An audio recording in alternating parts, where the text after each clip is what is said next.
us here know, Boston Castle is a two-storey listed building, Grade 2 listed building, dating back from 1773. And it has been sympathetically restored to recreate how it might have looked in the 18th century. And again, as most of us know, Boston Castle was left unoccupied in 1996 and remained so for approximately 15 years. And due to its location, the building was subject to frequent vandalism.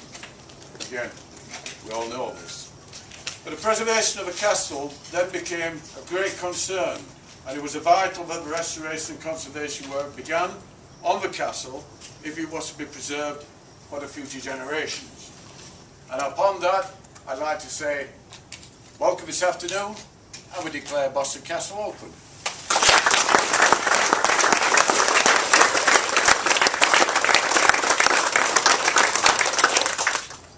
Boston Castle was the name the Earl favoured for his retreat high on the hillside.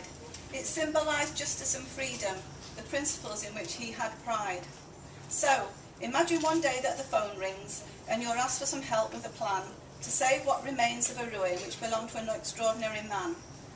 Are the values represented in old stone still relevant to our heritage and town, or should we just ignore their condition until they crumble and finally fall down? Well, clearly the council agreed that this was not to be the case, and we are here today to celebrate the restoration of Boston Castle, which endorses the sentiments of both Rotherham Council and Heritage Lottery funding. The courtyard has proved to be the icing on the cake, and I'm sure it will be enjoyed by countless groups of outdoor performers. And I would like to thank Biffa Award for their generous grant, which has made this extra lovely facility possible. And he certainly wasn't your gorgeous Georgian. It's true. I was a dog on my hill. I didn't wear all the fancy clothes. But I'll tell you what I was. Effingham! I was fun! Yeah, he was eccentric! And he was loving. Shut it, dear!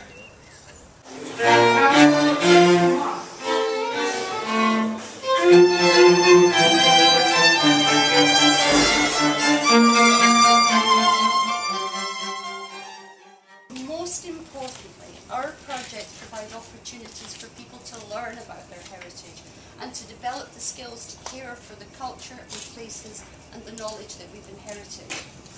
Now, at the Heritage Lottery Fund, we like to think that we're passionate about bringing the past to life for future generations. Successful projects like this depend on the commitment and the enthusiasm of the leaders and their supporters. This is exactly the type of project we want to encourage. Projects where people articulate what's important to them about their heritage, what they value and what they want to protect, and then they rally round and make it happen. I've been a member of FOCAP since before it started, really.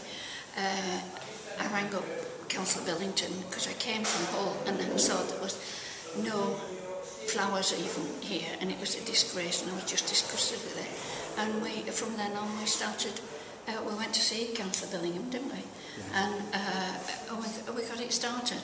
How much has it changed from when you were here? The actual building, well, it's completely different, really. Okay, the square structure is the same, except that the outer buildings, which would mainly house our accommodation, when I say our accommodation, Mum and Dad's bedroom were downstairs, and the other two rooms and bathroom, one was mine, one was Jean's, and the bathroom, as I say, that has been knocked down and the new block built on. So really it's changed altogether, but for the good, of course.